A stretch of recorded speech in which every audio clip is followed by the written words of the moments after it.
Nansou-Sainte-Anne, à peine 150 habitants, vivant dans un décor de carte postale. Pas étonnant que le village compte de nombreux hébergements pour accueillir des touristes venus se mettre au vert. En plein centre, un gîte de 49 couchages, connu des spéléos, il propose diverses formules d'hébergement, de restauration et d'activités. Ouvert depuis plus de 30 ans, il a changé de main et de nom il y a quelques mois.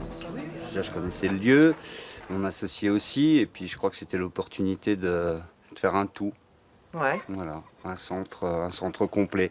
Après, ça ne veut pas dire que les gens qui viennent chez nous doivent être sportifs. Au contraire, je crois qu'on aime bien s'adapter. Et puis, c'est très bien aussi pour les contemplatifs, les gens qui viennent se détendre.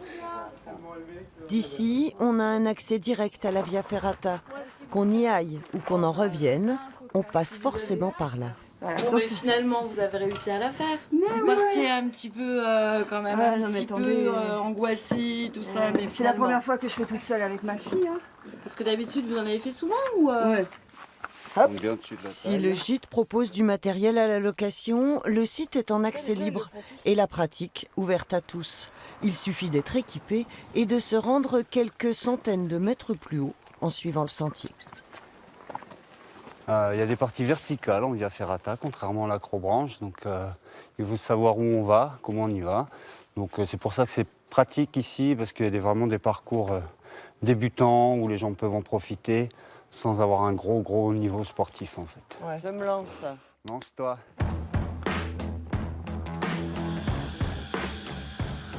La Via Ferrata, ça se fait pas en compétition, c'est pour le plaisir d'aller se promener sur le rocher.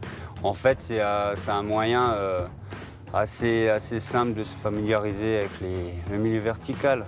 C'est plus simple techniquement que l'escalade.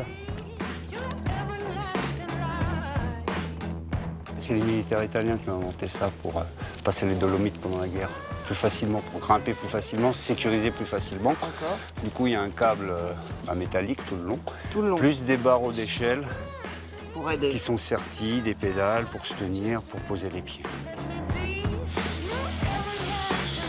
On est parti sur notre parcours, mais elle a eu un peu peur, donc on revient un peu sur nos pas. Puis on va rester par ici, là, c'est le parcours pour les enfants. Et c'est vraiment adapté pour les enfants. C'est pas très haut, c'est pas difficile, il y a la tyrolienne, ça leur plaît beaucoup. La Via Ferrata de Nansou-Sainte-Anne fut la toute première créée en Franche-Comté. C'était en 2002. On la doit aux anciens propriétaires du gîte. Tout en haut, c'est une partie réservée pour les oiseaux, on n'a pas le droit d'y aller. Sur la partie à droite, là, c'est le haut de la Via. Et il y a une falaise qu'on n'aperçoit pas d'ici, qui est cachée dans les arbres. On la devine. Qui est dessous, là. Ouais. Voilà. Ah. Mes collègues et moi-même, on a testé, chacun de notre côté, des Vias dans les Alpes. Et puis on a trouvé ça assez génial. Et on s'est dit, pourquoi pas nous, quoi. C'est devenu à la mode. Donc des gens qui font des vias dans les Alpes, après ils viennent dans un massif, ils ont du matériel ou pas, ils viennent, ils font la via, ils couchent sur place, éventuellement ils louent du matériel, oui, ça a été un gros apport.